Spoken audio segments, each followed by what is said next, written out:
Hey guys, can you solve 3 squared times 2 squared minus 40?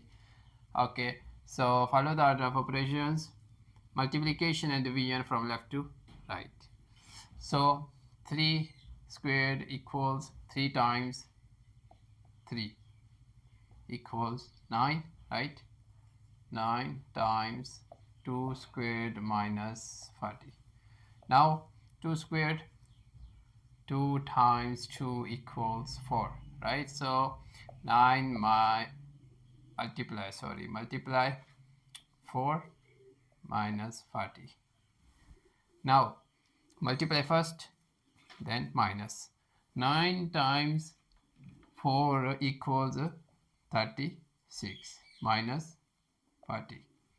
Now 36 minus 40 equals minus 4.